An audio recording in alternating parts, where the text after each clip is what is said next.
Ele vai colocar em você, dá para você, Ele vai usar para outras pessoas que estão ao seu redor, para manifestar a glória dele, porque o Pai é glorificado no Filho.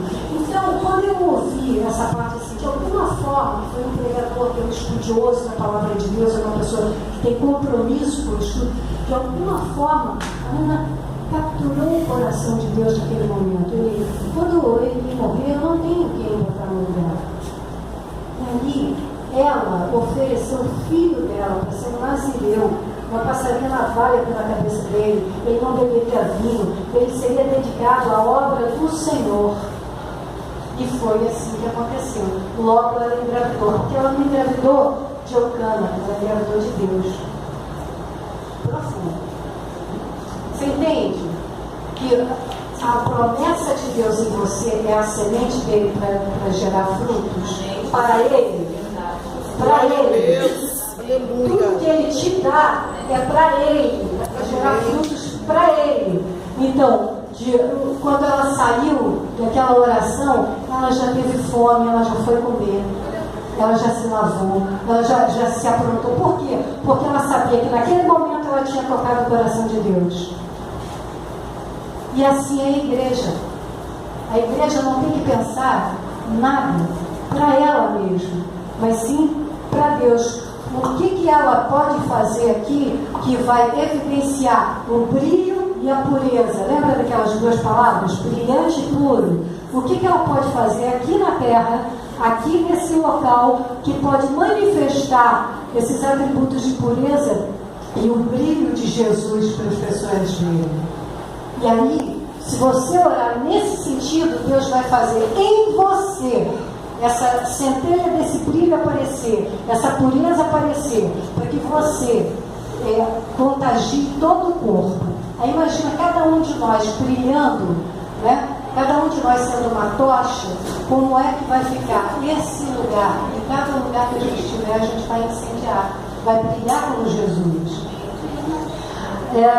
Nós temos também o ministério profético das filhas de Filipe, lá de Cesareia, as mulheres trazendo a palavra de Deus pelo poder do Espírito Santo no Novo Testamento, Atos 21, 9. Nós temos em Atos 16, versos 14 e 15, Lídia, que era da cidade de Tiatira, mas ela estava na cidade de Filipos, na Macedônia, quando Paulo e o Silas foram lá, lembra? E aí teve até aquela adivinhadora que eles repreenderam, o demônio de adivinhação que estava nela, e acabaram na cadeia, né? E teve aquele terremoto, vai acontecer aqui, aconteceu um terremoto meia-noite. Então, essa Lídia, ela tinha já o coração disposto a receber a palavra e ela ficou ávida do ensino que Paulo estava ministrando naqueles dias para mulheres ali em Filipe. Depois ela o levou para a casa dele, ele batizou a família da Lídia e a Lídia, e a partir da Lídia começou-se uma igreja em Filipos, que também foi alvo da carta de Paulo aos Filipenses, uma boa carta, uma carta boa, uma carta que ressaltava as qualidades daquela igreja. Foi uma mulher. Deus trouxe Jesus ao mundo por meio do ventre de uma mulher. Ele podia ter feito de qualquer outra forma, que ele quisesse, porque ele é Deus, mas ele usou uma mulher. Para quê? Já é a notícia que nós temos, igreja, mulher igreja, que traz Jesus ao mundo. Por isso, irmãos, que não existe igreja de um membro só, não existe igreja dentro de casa. Porque é saudável que você faça culto doméstico para os seus vizinhos, seus familiares participarem, mas não é só isso. É saudável, porque na sua casa vai quem você quiser.